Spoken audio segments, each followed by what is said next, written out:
How's it going, everyone? Welcome back to the channel and another episode of live grading, where I show you guys my color grading process in the hopes that I can make your post-production process a lot easier. Today, I'm going to break down one of my favorite looks to create, which is a clean cinematic look with deep color density. But before we get started, please smash that like button and subscribe. It'll help the channel grow. So let's begin. Now, the first thing I did was I set the contrast. I used a contrast slider with the pivot and adjusted a little bit with lift, gamma, gain. The purpose was to lift the shadows a bit, pump in some of that saturation naturally with the contrast, and separate them from the background. Especially in the sky, if we do before and after. So the next thing I did was I went into my balance node here, and instead of using my offset, because this footage is pretty well balanced, but I wanted to remove a little bit of the magenta from the shadows or midtones. So I actually went into my gamma instead, and this is what I got. I like the subtle hint of green that we're getting in the shadows. And I actually want to share real quick what this is doing with the skin by going into my timeline node tree and enabling the skin tone indicator with the DCTL.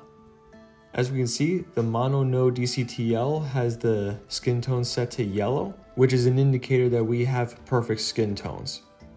Because if I went into my balance and I disabled it, the skin tone is pushing more towards magenta, and we don't want that. I want this to be a clean, authentic cinematic look, and those skin tones need to be perfect. So enable that, disable that, and let's keep going. The next thing I did was I went into my DCTL. Again, I'm going to be using this a lot, and I chose Hue Shift version 2.1 right there, and this is what I got. I'm mainly focusing on the red and the blue of his jacket, and you can definitely see it here in the vector scope, this subtle shift. I wanted it to be pushed towards a more warm red. Now I really wanted to push the density of that red. I really wanted it to pop and look nice. So I went into my effects again, went into my mono density version 2.2 right there. Pushed the reds, the blues, the cyan, and the yellow a little bit. I adjusted the deep so it wasn't adjusting the highlights too much. So this is what I got. There you go.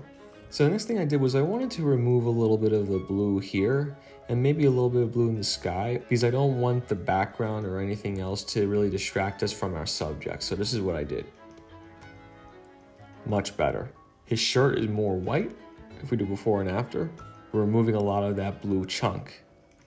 And the sky still looks blue, still looks nice, but we're making our subjects pop a lot more. Now what I wanted to do was I wanted to add a bit of warmth to this image, just a little bit, because I wanted this to feel like a very romantic scene while still keeping true to my clean look that I wanted to preserve. So I went into my effects, I selected glow. These are my settings for it, and this is what I got. A subtle push in saturation and a bit towards warmth. And if we go back to our skin tone indicator, our skin is still looking perfect. Now to really give this that cinematic touch, the first thing I want to do is I want to zoom in a little bit and show you the subtle push that my smooth node is going to do. I went into my mid detail, dragged it to -20, and this is what I got. You can definitely see it here and here. Let me do it again. It's just taking that digital edge off a bit. And while I'm zoomed in, actually, I'm going to show you what my halation is doing. Let's zoom in. You can see it right here, before and after. I could even bring it out a little further if I want to. Maybe something like that. There you go. Then the final touch is of course going to be my film grain. Let me actually zoom back in.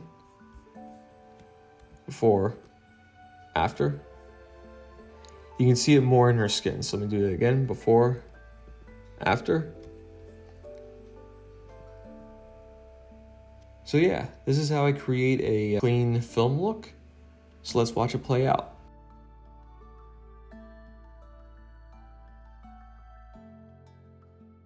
I hope you guys really enjoyed this one. And I want to thank you for all the support you've been giving to the channel. And for those who haven't done so, please leave a like and subscribe. And I'll see you in the next one. Peace.